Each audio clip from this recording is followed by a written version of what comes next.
अस्सलाम वालेकुम, क्या हाल है स्टूडेंट्स। उम्मीद करता हूँ खैरियत से होंगे। भाई सेकेंड ईयर वालों, आज हम शुरू करने जा रहे हैं अपना लेक्चर नंबर 26 और इसमें एक्सरसाइज नंबर 2.5। यानी बात है चैप्टर 2 की लास्ट एक्सरसाइज चल रही है। 2.3 में बाद में कराऊंगा, मैंने कहा था आपसे। तो आइए बेटा देखते हैं कि ये काम हम किस तरीके से शुरू कर सकते हैं, इसमें क्या क्या स्टार्ट कैसे करना है। सवाल नंबर 5 की तरफ अब मैं आप लोगों को लेके जा रहा हूँ। Second year maths lecture number 26। तीसरा चौथा मैंने लास्ट रिसेंट लेक्चर में करवाया था। अब उसी काम को आगे की तरफ प्रोसीड करते हैं। सवाल नंबर 5 में क्या है बेटा, कहता है the coordinates of the vertices of a triangle A B and C are respectively. We have a triangle A B and C. A हो जाएगा 10,4, बी हो जाएगा बेटा -4,9 और सी हो जाएगा बेटा -2 एंड -1। ये आपको इसने बेटा 3 पॉइंट्स वर्टिसेस ट्रायंगल के दिए। Find the equation of the median through A. Find the equation of the median through A. A से गुजरने वाले मीडियन की इक्वेशन बताओ। बच्चों याद रखना, वो मीडियन जो ए से गुजरेगा वो सामने वाली साइड को 2 बराबर हिस्सों में ब्रेक करेगा। इसका मतलब ये हुआ कि अगर ये हमारा मीडियन है जो ए वर्टेक्स से होता हुआ जा रहा है, तो दरअसल ये मीडियन इस BC साइड को मिड पॉइंट पे ब्रेक करता हुआ जाएगा और ये हो जाएगा हमारा मिड पॉइंट। तो अब लॉजिक क्या बनेगी, आपको याद है मैंने वैसे तो 10-11 या 11-12 फॉर्म्स स्ट्रेट लाइन की लिखवाई हैं, लेकिन इन शॉर्ट अगर हम बात करें तो मैं ये ज़रूर कहना चाहूँगा कि 5 फॉर्म्स और उसमें भी शुरू की 4 फॉर्म्स, उससे मैं पूरी की पूरी 2.5 को सिंप्लीफाई करने जा रहा हूँ। तो करूँगा क्या, मैं पहले P पॉइंट को निकालूंगा मिड पॉइंट थ्योरम से। जब वो P पॉइंट मेरे पास आ जाएगा तो फिर इस मीडियन के ऊपर 2 पॉइंट्स A और P पड़े हुए होंगे और मैं उसके ऊपर जाकर लगा दूंगा 2 पॉइंट फॉर्म का फार्मूला। क्या लगा दूंगा मेरे बच्चे में? 2 पॉइंट फॉर्म का formula. So let's start from here. काम शुरू करते हैं बेटा। बच्चों मैंने फॉरन का फॉर P यूजिंग MT, कौन सा वाला थ्योरम? Mid point theorem. क्या होता है भाई mid point theorem? P point के कोऑर्डिनेट हो जाएंगे x1 + x2/2, y1 + y2/2। तो P बराबर हो जाएगा /2 अपनी जगह वैसे ही रखेंगे। अच्छा ये B और C का मिड पॉइंट है तो ये हो जाएगा x1 y1, ये हो जाएगा x2 y2। तो ये हो जाएगा, अल्लाह तुम्हारा भला करे, x1 + x2/2 y1 + y2/2। तो P पॉइंट हो जाएगा बेटा -6/2 और 8/2। अगर हम इसे कैलकुलेट कर लें -3 एंड 4। अब यहां तक आने के बाद मैंने फौरन कहा for equation of median through vertex ए। अगर मुझे ए वर्टेक्स से जाने वाले मीडियन की इक्वेशन चाहिए तो जो फार्मूला मेरे बच्चे में यहाँ यूज़ करने जा रहा हूँ वह है y - y1 / x - x1, y2 - y1 / x2 - x1। ये फार्मूला अप्लाई होगा 2 पॉइंट फॉर्म का। अब इसमें भी बेटा ये जो A पॉइंट के कोऑर्डिनेट्स हैं 10,4, ये हो जाएंगे मेरे बच्चे x1 y1। जो P पॉइंट के कोऑर्डिनेट्स हैं -3,4, तो मेरे बच्चे ये हो जाएंगे x2 और y2। Let's using formula y - y1 / x - x1, y2 - y1 / x2 - x1। ये रहा आपका x1, ये रहा y1, ये रहा x2 और ये रहा y2। क्या होगा मेरे बच्चे? ये बन जाएगा y - 4 / x - 10 is equal to, दोनों को काट दो, 0/-13, y - 4 / x - 10 is equal to 0। ये कर रहा है डिवाइड, वहाँ जाके मल्टीप्लाई करेगा, y - 4 is equal to 0 and finally we have y is equal to 4। So y is equal to 4 is the answer. ये आपके सामने मौजूद है, आप देख सकते हैं। मेरे बच्चों तुम्हें याद होना चाहिए, मैंने बताया था कि वो लाइन की इक्वेशन जैसे कि यहाँ लिखा हुआ है जिसके अंदर x मौजूद ना हो, सिर्फ y ही लिखा हुआ हो, तो ऐसी इक्वेशन को कहा जाता है मेरे बच्चों हॉरिजॉन्टल लाइन। ये मैंने खुद लिखवाई है आपको क्लास में, जिसमें मैंने आपको बताया था y is equal to constant. क्या लिखवाया था मेरे बच्चे मैंने? y is equal to constant. तो आप देख लें किस तरह से मैंने इस सवाल को किया है, किस तरह से मैंने मिड पॉइंट को निकाला है, और मीडियन की इक्वेशन को फाइंड आउट करने के लिए फिर मैंने 2 पॉइंट फॉर्म को यहाँ पे यूज़ किया है। सवाल नंबर 5 के बाद अब मैं आपको करवाने जाता हूँ सवाल नंबर 6 नहीं बल्कि 7, क्योंकि अगर हम कर लेंगे 7 तो छठा ऑटोमेटिकली उसमें इन्वॉल्व हो जाएगा और उसको आप आराम से कर सकेंगे। तो आइए बेटा, सबसे पहले तो मैं सवाल नंबर 7 थोड़ा सा इम्पोर्टेंट बता दूं आपको। आ चुका है ये, कभी 2002 में बच्चों से पूछा गया था। अब इस सवाल के अंदर मैं पहले पढ़ दूं लिखा हुआ क्या है, फिर आगे चलते हैं। Prove that the points whose coordinates are respectively 5,1, 1,-1 and 11,4 are lie on a straight line. कहता है साबित करो एक लाइन है, उस लाइन के ऊपर ये पॉइंट कौन कौन से 5,1, 1,-1 और मेरे बच्चे 11,4। इसको A कह लो, इसको B कह लो, इसको C कह लो। कहते हैं साबित करो ये 3 पॉइंट एक ही लाइन पर लाई करते हैं। वैसे एक बात है, वो पॉइंट जो सेम लाइन पे लाई करें उनके लिए मैंने पहले भी इस चैप्टर में जुमला इस्तेमाल किया है। ऐसे पॉइंट्स को कहते हैं कोलिनियर पॉइंट्स। क्या बोलते हैं? Collinear points. तो वो पॉइंट जो एक ही लाइन पर मौजूद है उन्हें कोलिनियर कहा जाता है। और आगे सवाल में ये भी लिखा हुआ है, also find the intercept made by this line on the axis. बाबू करना क्या है? पहले तो साबित करना है पॉइंट्स कोलिनियर होंगे, चलो कर लेंगे। उसके बाद वो कहता है कि आप इस स्ट्रेट लाइन के इंटरसेप्ट भी निकालो, मतलब एक्स इंटरसेप्ट और वाई इंटरसेप्ट। कभी मैंने 2.4 में निकलवाए आपको इंटरसेप्ट कैसे निकाले जाते हैं। बहरहाल आइए पहले तो कोलिनियर पॉइंट के लिए चेक कर लेते हैं। मैंने फौरन कहा फॉर कोलिनियर पॉइंट्स। अगर आपने साबित करना हो कि दिए हुए पॉइंट्स जो आपके पास हैं वो कोलिनियर हैं या कोलिनियर पॉइंट्स हैं जो एक ही लाइन के ऊपर होते हैं, तो उसका जो सिंपलेस्ट मेथड या तरीक़ेकार है वो कुछ इस तरह से बेटा कि याद होगा मैंने पहले नहीं बताया, अब बता रहा हूँ कि स्लोप ऑफ ए बी ये बराबर होना चाहिए स्लोप ऑफ ए सी के। जो ए से बी का स्लोप होगा वही ए से सी का स्लोप होगा अगर ये पॉइंट सेम लाइन पे मौजूद हैं तो।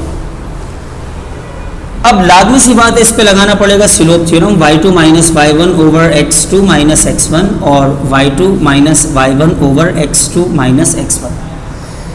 जब तुम a से b का स्लोप निकालोगे x1 y1 x2 y2 minus y1 over x2 minus x1। जब तुम a से c जाओगे बेटा ध्यान से सुनना, तो ये रहा x1 y1 और ये रहा x2 y2। क्या बनेगा ये? y2 minus y1 over x2 minus x1।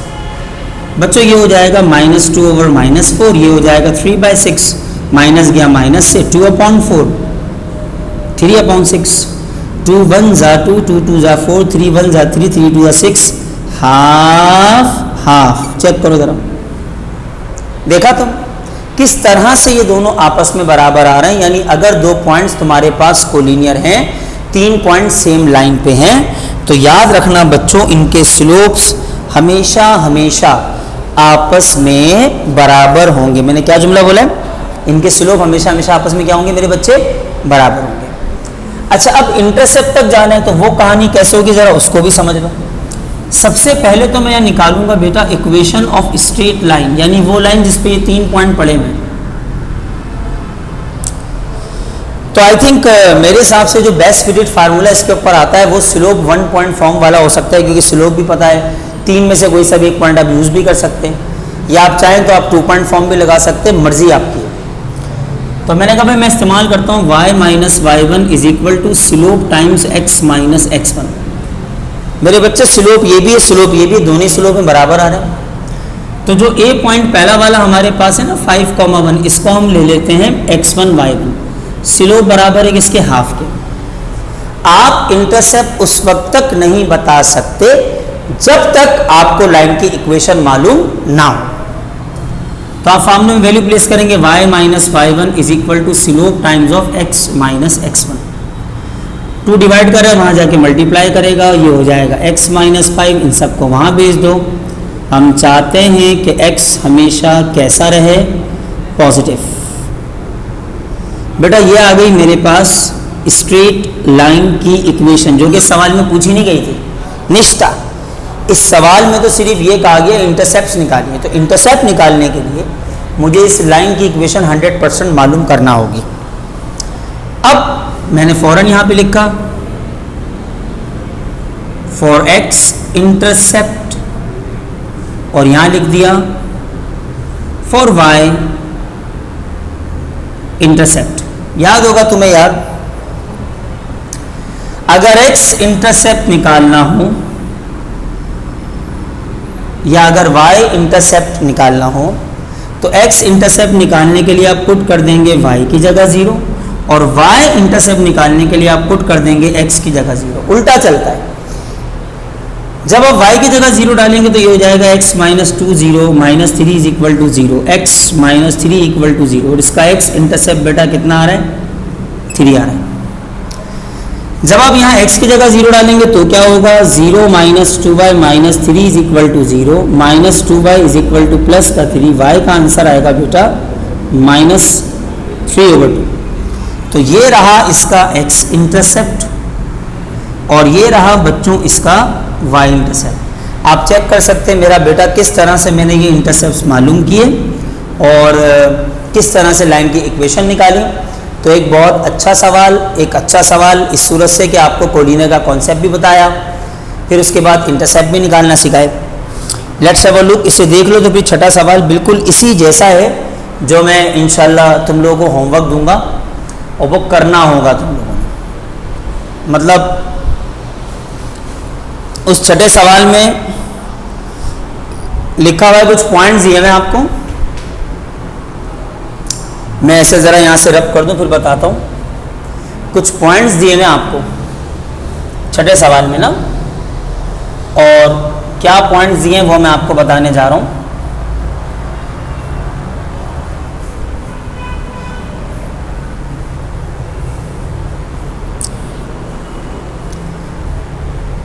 ये जो छठा सवाल है इसे मैं आपको होमवर्क दे रहा हूँ क्योंकि ये बिल्कुल सेम है, तकरीबन 7वें जैसा। सवाल में लिखा हुआ है कि शो दैट द पॉइंट्स, एक लाइन है उसके ऊपर कुछ पॉइंट्स बनाए हुए हैं। क्या क्या पॉइंट्स बनाए हुए हैं? पहला वाला पॉइंट है बेटा a,0, दूसरा वाला पॉइंट है बेटा 0,b, और तीसरा वाला पॉइंट है बेटा 3a और -2b। यानी इसको आप a कह लें, इसको आप b कह लें और इसको आप क्या कह लें, c कह लें। तो कहता है आप साबित करके बताओ ये पॉइंट एक ही लाइन पे लाई करते हैं। चलो साबित कर देंगे। और कहता है फाइंड इट्स इक्वेशन। भाई इसका मतलब ये हुआ कि पहले तो आपको साबित करने के पॉइंट्स कोलिनियर हैं, वो आप यहाँ कर चुके हो, और इक्वेशन भी आप निकाल चुके हो, तो इक्वेशन भी आप निकाल लोगे। तो मैंने आपसे कहा था ना 7वें सवाल में छुपा हुआ है छठा सवाल। अगर मैं 7वां कर लेता हूँ तो छठा मैं आराम से कर सकता हूँ, और ये होमवर्क सारे बच्चों ने खुद से परफॉर्म करना होगा लाजमी। अच्छा, इसके बाद इसी जैसा एक और बड़ा ज़बरदस्त सा सवाल है, वो मैं हमेशा बच्चों को इसके साथ ही करवाता हूँ, तो वो मैं करवाने जा रहा हूँ। और वो सवाल कौन सा है? 19। तमाम बच्चे किताब पे नज़र रखें और मैं आपको लेके जा रहा हूँ बेटा क्वेश्चन नंबर 19 की तरफ। क्या लिखा हुआ है उस सवाल में, मैं उसकी तरफ लेके जा रहा हूँ। लिखा हुआ है शो दैट, लिखा हुआ है इफ़ द पॉइंट्स, किताब पे नज़र, if the points a, b, a dash, b dash, a minus a dash, b minus b dash are collinear, then prove that a dash b is equal to A B dash. एक तो ये लिखा हुआ है, और आगे लिखा हुआ है also prove that their joints are passes through origin. अपनी बुक पे नज़र रखो बेटा, यही सब कुछ लिखा है जो आपसे सर यहाँ पे कह रहे हैं। तो करना क्या होगा मेरे बच्चे, अब मैं आपको पहले वो बताऊं। ये मैं आपसे बात करने जा रहा हूँ, एक बड़ा ही ज़बरदस्त सा सवाल है, और वो कौन सा है? क्वेश्चन नंबर 19 है। वो बहुत ही अच्छा सवाल है, बहुत ही ज़बरदस्त सवाल है।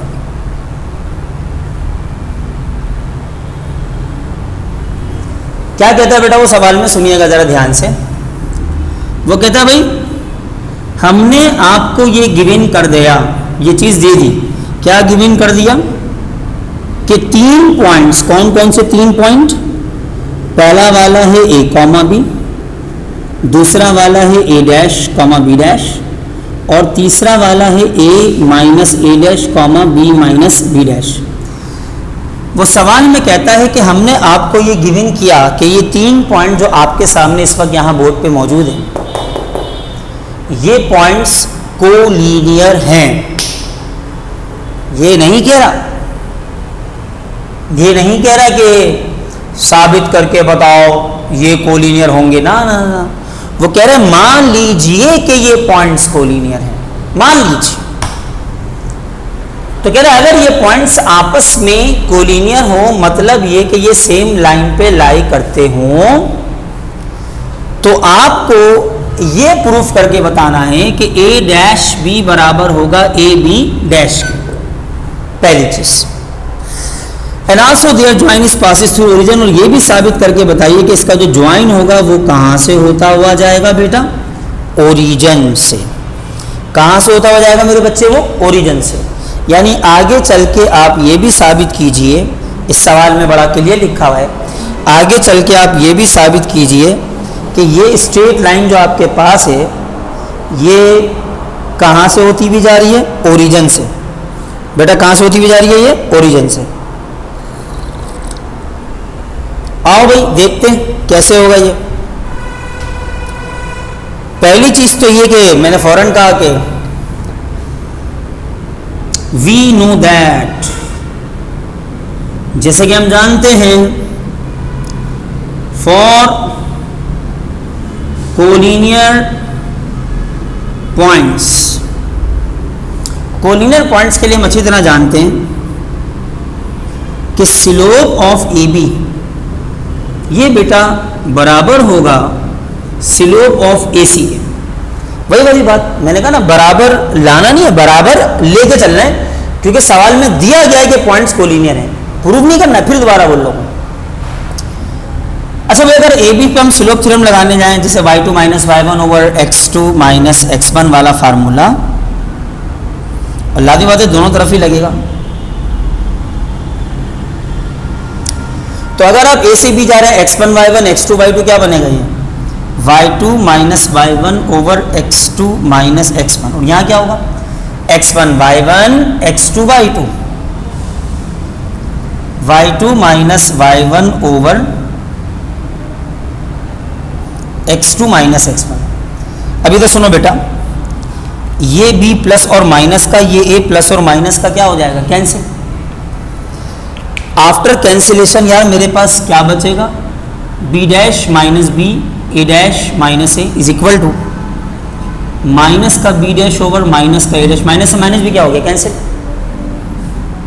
b dash minus B A dash minus A, b dash over a dash. जरा ध्यान में रखना इस चीज को, ये भी स्लोप और ये भी स्लोप, और दोनों बराबर ही रखे जाएंगे, क्योंकि सवाल में कहा गया है द पॉइंट्स आर कोलिनियर। बार बार ये जुमला मैं आपसे बोल लो। यूजिंग क्रॉस मल्टीप्लीकेशन, ए डैश वहां जाएगा बी डैश माइनस बी के पास, बी डैश यहां जाएगा ए डैश माइनस ए के पास। अब मल्टीप्लाई करेंगे, A dash B dash A dash B A dash B dash A B dash. बेटा दोनों साइड पर ए डैश बी डैश से ए डैश बी डैश क्या हो जाएगा? कैंसिल। अब ये हो जाएगा minus A dash B is equal to minus A B dash, minus से माइनस क्या हो जाएगा? Cancel. A dash B is equal to A B dash. Check करें, अगर मैं इन्हें बराबर लेकर चला तो क्या मैंने ये साबित किया? क्या मैंने इसे प्रूफ किया? ये आपके सामने मौजूद है। अब इसी तरीके से अगले हिस्से की तरफ जाना है, मतलब मुझे अब ये साबित करना है कि जो स्ट्रेट लाइन तुम्हारे पास है ये कहां से होती हुई जा रही है बच्चे? ये ओरिजिन से होती हुई जा रही है। तो लेट्स सी ये किस तरह से प्रूफ किया जाएगा हिस्सा, तो वो मैं अब आपको बताने जा रहा हूं। आइए देखते हैं। देखो मेरे बच्चे, मैं यहां मालूम करूंगा इक्वेशन ऑफ स्ट्रेट लाइन, मतलब इस लाइन की इक्वेशन। इसके लिए मैं यूज करूंगा फार्मूला स्लोप 1 पॉइंट फॉर्म का, ये वाला, इसको बी कह लो। अब पॉइंट कौन सा उठाऊंगा, पहला वाला उठा लेता हूं, 3 पॉइंट दिए, मैं मेरी मर्जी में किसी भी एक को उठा लूं, x1 y1 कर लो इसको। स्लोप कौन सा उठाऊंगा, इधर सुनो, ये भी स्लोप है और ये भी स्लोप है, दोनों एक ही लाइन के स्लोप शो हो रहे हैं, ये थोड़ा बड़ा सा है, ये थोड़ा छोटा सा, इसको उठा लो। इन वैल्यूज को ले जाके फार्मूले में डालो, y minus y1 slope times x minus x1। Let us calculate बेटा, a डैश को वहां भेजा, y माइनस b हो गया, b डैश को यहां भेजा, x माइनस ए हो गया, a dash y minus a dash b, b dash x minus a b dash. एक काम करो बेटा, इस माइनस वाले a डैश b को वहां भेज दो।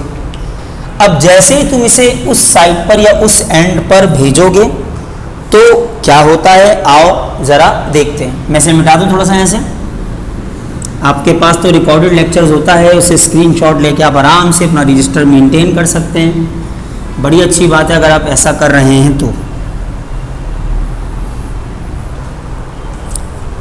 ओके मेरे बेटे, अब जरा आगे की बात सुनो। अगर मैं इसे वहां भेज दूं तो क्या होगा, a dash y is equal to b dash x minus a dash b plus a dash b। ये माइनस वाला वहां जाके प्लस का हो जाएगा।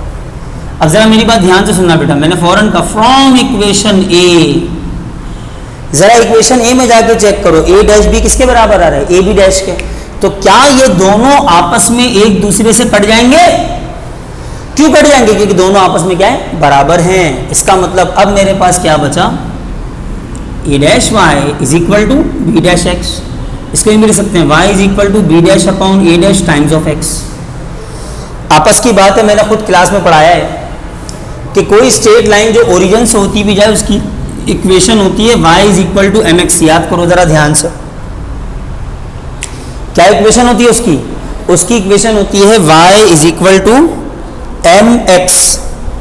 तो यहां पर देखो जरा ध्यान से, वैसे तो मुझे बनता हुआ नजर आ रहा है कि y is equal to M X है, क्योंकि ये स्लोप है, ये y और ये x उस फॉर्म से मिला, तो लाइन तो ओरिजिन से होती भी जा रही है, लेकिन हम इसे बाकायदा पूरा प्रूफ करके ही दिखाएंगे। और वो कैसे दिखाएंगे, अब जरा इसे देखो। एक बात बताओ बेटा, क्या मजाक मजाक में मैं एक काम कर सकता हूं, ये वाला y में से 0 माइनस कर दो और यहाँ x में से 0 माइनस कर दो। आप अच्छी तरह जानते हो किसी नंबर में से 0 माइनस करने पे उसकी सेहत पे कोई फर्क नहीं पड़ता। देखो चेक करो, अब इसे आप नाम दे दो इक्वेशन c का, और एक छोटा सा काम करो, क्या काम करो, b को और c को कंपेयर करो। आपने फौरन कहा by comparing equation b and c, y से कंपेयर हुआ, स्लोप से कंपेयर हुआ, x से कंपेयर हुआ, y1 की जगह 0 आ रहा है और x1 की जगह कितना आ रहा है, 0 आ रहा है। इसका मतलब ये होगा कि यहाँ पे जो x1 y1 है वो क्या बन रहा है, 0,0। इट मीन्स वो क्या बन रहा है, ओरिजिन। तो लाइन कहां से पास होती हुई जा रही है, ये वाली देखो चेक करो, ओरिजिन से। तो this implies that line passes through origin. Proved, साबित हो गया कि ना सिर्फ ये कि ये 3 पॉइंट्स अगर कोलिनियर थे तो a dash B A B dash के बराबर होगा, बल्कि दूसरी इंपॉर्टेंट बात ये कि ये भी साबित हुआ कि ये लाइन कहाँ से होती हुई जा रही है मेरे बच्चे, ओरिजिन से। कहाँ से होती हुई जा रही है, ओरिजिन से। समझे मेरा पॉइंट क्या है, ओरिजिन से होती हुई जा रही है। अच्छा जी, तो बड़ा ज़बरदस्त सवाल था। आई लव क्वेश्चन नंबर 19, लशपत सवाल है। अब आगे की तरफ बढ़ते हैं। आगे की तरफ बढ़ना क्या, वापस रिवर्स गियर लगा लो भाई। सवाल नंबर 7 के बाद सवाल नंबर 8 की तरफ सरकार मैं आपको लेके जा रहा हूँ। क्या कहते हैं वो सवाल नंबर 8 में, आइए साथ साथ पढ़ लेते हैं। क्वेश्चन में लिखा है कि the slope of a line is -3/4। अच्छा, find the equation of the perpendicular line through -6,2। कहता है एक लाइन है L1, उसका स्लोप है -3/4। एक दूसरी लाइन है जो इस लाइन पर बिल्कुल परपेंडिकुलर है, मतलब 90 के एंगल पे बिल्कुल परपेंडिकुलर, एकदम परपेंडिकुलर, और वो लाइन एक पॉइंट से होती हुई जा रही है जिस पॉइंट के कोऑर्डिनेट से -6,2। असल में यार तुम लोगों को ना मालूम करनी है इक्वेशन किसकी, लाइन L2 की। तो सवाल में लिखा हुआ है फाइंड द इक्वेशन, सवाल को अगर आप थोड़ा प्रश्न में लिखा हुआ है find the equation of the perpendicular line through -6,2। इस वाली लाइन की इक्वेशन आपको निकालनी है। आओ भाई काम शुरू करते हैं। लॉजिक क्या है पहले जबानी सुन लो। इसका स्लोप दिया हुआ है, इसका स्लोप मैं निकालूंगा। परपेंडिकुलर लाइन का स्लोप कैसे निकलता है, पलट के लिख देंगे, साइन चेंज कर देंगे। पहले बता चुका हूं, दोबारा बता रहा हूं, पलट के लिख देंगे, साइन चेंज कर देंगे, वो मैं निकाल लूंगा। और एक पॉइंट इसके ऊपर दिया हुआ है, तो मैंने फौरन कहा कि काम किस तरीके से स्टार्ट किया जाएगा। मैंने कहा भाई काम कर दें, यहाँ रीजन देते हैं कि since L1 is perpendicular to L2, this implies that when the two lines are perpendicular the product of their slope should be equal to -1। अब M1 गिवन लाइन का स्लोप दिया हुआ है -3/4 multiply by M2 equal to minus से minus cancel हुआ, M2 का answer आ रहा है 4/3। मेरे वही वाले जुमले के पलट के लिख देंगे, साइन चेंज कर देंगे। अब जैसे ये स्लोप मेरे पास आ गया तो इस रिक्वायर्ड लाइन पर एक पॉइंट तो मुझे पता है, तो मैंने फौरन कहा for equation of line L2। यार अगर मुझे L2 की इक्वेशन चाहिए तो बेस्ट फिटेड फार्मूला कौन सा है, y - y1 m की जगह m2 time x minus x1। अब जहां तक ताल्लुक है x1 y1 का, वो P पॉइंट के कोऑर्डिनेट्स हैं जो लाइन पे पॉइंट दिया होता है, और जहां तक ताल्लुक है स्लोप का, वो m2 है जो 4/3 के बराबर है। तो क्या ये तमाम तर वैल्यूज यहां प्लेस कर दी जाएं, ध्यान से देखना, y - y1 m2 times x minus x1, फार्मूले का माइनस और x भी माइनस कर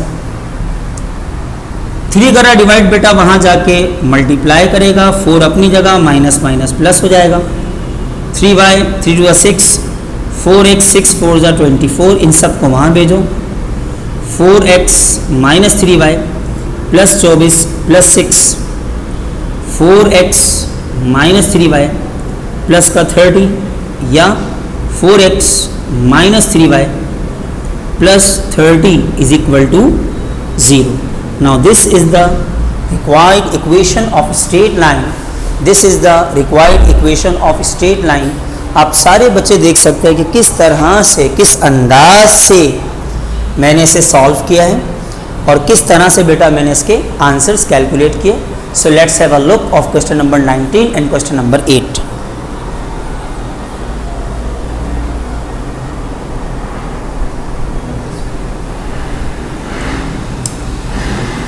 इसे यहाँ तक नोट डाउन कर लीजिएगा।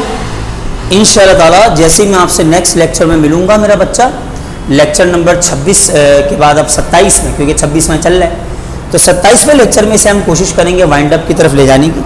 ठीक है, तो आपसे मुलाकात करूंगा मैं नेक्स्ट क्लास में। इस काम को अच्छे से कॉपी कर लीजिएगा, सारे अच्छे अच्छे सवाल चल रहे हैं और कल की क्लास में तो और अच्छे सवाल होंगे। ठीक है, अस्सलाम वालेकुम।